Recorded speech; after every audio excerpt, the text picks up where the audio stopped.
She planned to spend her 70th birthday alone with wilted roses and old regrets until a childish laughter shattered her silence and planted seeds of hope she thought had died decades ago. Evelyn Mensa's gardenias were dying again. She watched from her Brooklyn brownstone window as afternoon rain battered the vibrant white blooms, the same flowers her third-grade students had gifted her every June for 40 years. Now, at 70, the calendar meant little beyond pension deposits and the ache in her knees when storms rolled in. Today's date glowed on her antique mantel clock, June 12th.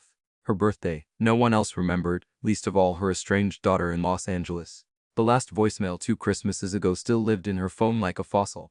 She de-prepared tea the old way, loose leaves in her grandmother's clay pot. The scent of ginger rising with the steam, the ritual grounded her. Even as her hands trembled slightly, pouring it into the cracked world's best teacher mug. Outside, wind shook the raw iron gate she hadn't opened since winter. Rain blurred the glass until her reflection became a stranger, salt and pepper braids framing a face carved by decades of nurturing other people as children while hers grew distant. Her gaze fell on the hallway table cluttered with an open mail and a faded photograph. Evelyn at 35. Beaming beside her late husband Quam under a Ghanaian sunset. She turned away sharply. The silence here had weight, broken only by the grandfather clock's pendulum swing. When the doorbell rang at 5:47 p.m., an hour no one ever visited, she nearly spilled her tea. Through the rain-streaked peephole, she saw a small figure huddled under a polka-dot umbrella. A child. Evelyn hesitated, her fingers curling around the deadbolt. Then came a knock, soft, persistent, and a voice piping through the storm. "Please, ma'am. Have you seen my cat?" Evelyn cracked the door just enough to feel the rain's chill. A girl no older than 8 peered up at her, clutching a stuffed backpack patterned with Ghanaian kente cloth, the sight momentarily stealing Evelyn's breath. "His name's Ginger," the child continued, undeterred by Evelyn's silence. "He*s orange and very rude." Behind her, a man emerged from the downpour, his denim jacket soaked through. "Amma, I told you not to bother people," he said, placing a hand on the girl's shoulder. His accent curled around the edges like okra evenings Evelyn hadn't heard in decades. Evelyn's throat tightened. She hadn't spoken twice since Quam's funeral. "Yes, no bother," she murmured, surprised by her own voice. The child Amma held up a crudely drawn flyer, a lopsided orange cat with missing scrawled in purple crayon. "We live 3 houses down," the father explained. "Our screen door blew open during the storm." His apology faded as thunder rumbled. Evelyn noticed the girl shivering. Against every instinct screaming about strangers and stolen silverware, Evelyn swung the door wider. "Come, wait inside while I check my garden shed." The man hesitated, but Amma darted past Evelyn's walker into the foyer, dripping rainwater on Persian carpets Quam had brought from Dubai. "You have so many books," Amma breathed, eyeing floor to eyeing shelves. The father lingered on the threshold, removing muddy boots. "Kofi boating," he said quietly. "We were truly sorry to intrude." Evelyn studied the photo clutched in his hand, a grinning girl holding the orange cat, and felt decades of practiced isolation crack like old plaster. "The kettle is still hot," she heard herself say. "Tea might warm her up."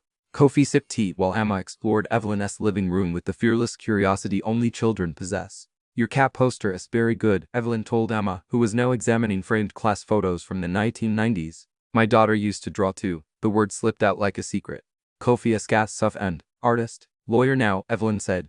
Too quickly, silence thickened until Amma pointed at Evelyn's Ghana Independence Day medal displayed beside a dried gardenia. "Papa has one like this." Kofi smiled faintly. "My grandfather's. He taught history at a Himoda school." Evelyn's eyes widened. "Quam's alma mater." Rain slowed to a drizzle as Kofi explained their recent move from Kumasi after his wife's passing. Amma pretended not to hear, tracing her finger over Evelyn's piano keys. When thunder faded completely, Kofi stood. "We've taken enough of your evening." Amma's shoulders drooped. "But Ginger," Evelyn surprised herself by saying, "I'll keep watch tonight." As they reached the door, Evelyn hesitated, then plucked a gardenia from her dwindling indoor plant. "For your missing poster." The next morning, Evelyn found an envelope wedged in her gate. Inside, a child's handwriting. "Dear Miss Teacher, please come for jollof rice tonight at 6. We found Ginger. He was in Mrs. Ruiz's laundry room being rude." Beneath was a crayon map of their house. Evelyn traced the shaky arrows. 3 doors down, a life she'd walked past for years. That evening, she stood at their porch holding a pot of stewed contomere, the first dish she'd cooked since Quam died. The scent of nutmeg and pepper filled the damp air as Kofi opened the door. Ginger purring at his feet. "You came," he said, and for the first time in years, Evelyn felt seen. Thursday evenings became jollof nights. Evelyn would arrive with Tupperware containers of Shito or Kelwell, her walker clattering up Kofi's ramp while Amma raced to meet her with Ginger trailing behind. One rainy afternoon, Kofi found Evelyn crying in his garden shed, clutching a crumpled letter from her daughter, another birthday unacknowledged. Without a word, he brought 2 stools and his late wife's old photo album. Adwa loved your gardenias, he said, showing a wedding picture where the flowers adorned her hair. She'd want you to teach Emma how to grow them. Evelyn began showing Emma how to prune the dying plants, their hands soil streaked together. You have to cut away the dead parts so new life can breathe, Evelyn explained, snipping brown stems. Emma nodded solemnly, like how Papa stopped wearing his sad shirts. When city noise grew overwhelming, Evelyn taught Kofi her grandmother's tea ritual. Ginger slices first, she instructed, watching his careful hands, then the boiling water slowly, to wake the leaves gently. One evening, Amma presented Evelyn with a handmade book titled Miss Teacher's Garden, filled with crayon drawings of their blooming flowers. Beneath a picture of them watering plants together, she'd written, Miss Evie is my best big friend. That night, Evelyn placed the book beside Quayme's photo.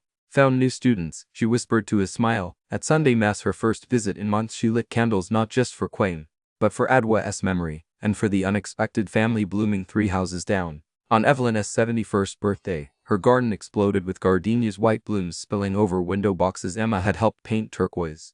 Kofi grilled kelluel on the patio while neighbors Evelyn had ignored for years clustered around picnic tables. Drawn by laughter and high-life music spinning from Quayme's old record player, Emma dashed between guests distributing homemade bookmarks from Miss Evie's library. Read something wonderful today. Midway through the party, a taxi pulled up. Evelyn froze as her daughter stepped out, clutching the same crumpled invitation Evelyn had mailed months ago on a whim. Mama, Nia whispered, taking in the vibrant scene. The woman who'd erased her now surrounded by life where there'd only been stillness. Evelyn's hands trembled as they embraced. You came, she breathed, smelling Nia's childhood shampoo. I am sorry it took so long, Nia murmured, tears blending with lemonade Emma thrust into her hands. As twilight painted the garden gold, Kofi presented Evelyn with a sapling, a gardenia grafted with stems from Adwa's ancestral village.